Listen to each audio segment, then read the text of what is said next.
മലപ്പുറം ജില്ലയിലെ ചരിത്ര പ്രാധാന്യമുള്ള തിരൂരങ്ങാടിക്കടുത്ത് സ്ഥിതി ചെയ്യുന്ന മനോഹരമായ ഒരു ഗ്രാമമുണ്ട്. വെള്ളത്തിന് മേൽ വിരിഞ്ഞു കിടക്കുന്ന ആമ്പൽപ്പൂക്കളും ശാന്തമായ അന്തരീക്ഷം, നാട്ടിൻപുറത്തിൻ്റെ സുന്ദര കാഴ്ചകൾ.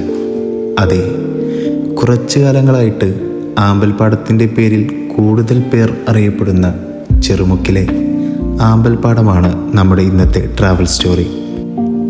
എൻ്റെ നാടിൻ്റെ അടുത്ത് സ്ഥിതി ചെയ്യുന്ന ചെറുമുക്കിൽ ഞാനും ഫ്രണ്ട്സും ഇടയ്ക്കിടെ പോകുന്ന സ്ഥലമാണെങ്കിലും ഇത്ര കാലങ്ങളായിട്ട് ആമ്പൽപ്പാടം കാണാനുള്ള അവസരം ഉണ്ടായിട്ടില്ല.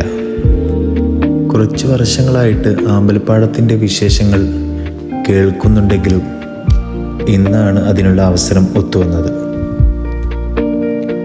ഞാനും എൻ്റെ 2 സുഹൃത്തുക്കളും കൂടെ രാവിലെ 7 മണി നേരത്ത് ചെറുമുക്കിലെ ആമ്പൽപ്പാടം ലക്ഷ്യമാക്കി തിരിച്ചു. ചെറുമുക്കിലെത്തിയാൽ അവിടുത്തെ വൈബ് വേറെ തന്നെയാണ്. മഴ കഴിഞ്ഞുണ്ടായിരുന്ന പുതുമണവും വഴികളിലെ പച്ചപ്പുമെല്ലാം മനസ്സിനെ ഒരുപാട് പുതുക്കുന്ന പോലെ തോന്നി.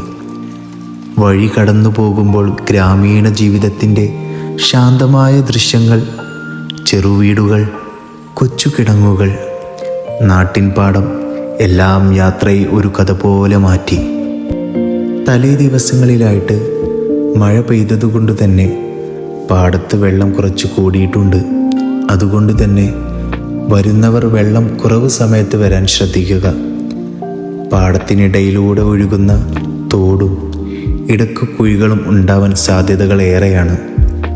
വരുന്നവർ പാടത്തിലൂടെ നടക്കുന്ന സമയത്ത് കയ്യിൽ വല്ല വടിയോ കമ്പോ കരുതുന്നത് നല്ലതാണ്.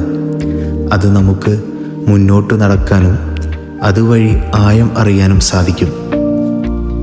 നീണ്ടു നിവർന്നു കിടക്കുന്ന പാടത്തിൻ്റെ നടുവിൽ പിങ്ക് നിറത്തിലുള്ള ആമ്പൽപ്പാടം കാണാൻ മനോഹരവും മനസ്സിന് കുളിർമയേകുന്ന ഒരു കാഴ്ചയാണ്. കാഴ്ച കാണാൻ വരുന്നവർ ഒരുപാട് ആമ്പൽ പൊട്ടിച്ചു കൊണ്ടുപോവാതിരിക്കുക. മറ്റുള്ളവർക്ക് ഈ കാഴ്ച കാണാനുള്ളത് തന്നെയാണെന്ന് നമ്മൾ ഓർക്കേണ്ടതുണ്ട്. അതുപോലെ ഈ ആമ്പൽപ്പാടത്തിനും ഒരു കഥ പറയാനുണ്ട്. കുറച്ചു വർഷം പിന്നോട്ട് സഞ്ചരിക്കാം.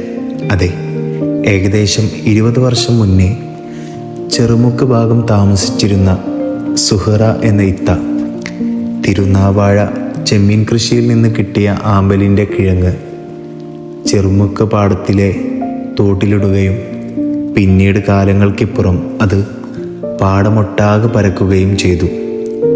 കൃഷി സമയത്ത് പാടം പൂട്ടുമ്പോൾ ഇതിൻ്റെ വിത്ത് പല ഭാഗങ്ങളിലേക്കായി പടർന്നതാണെന്ന് പറയപ്പെടുന്നു.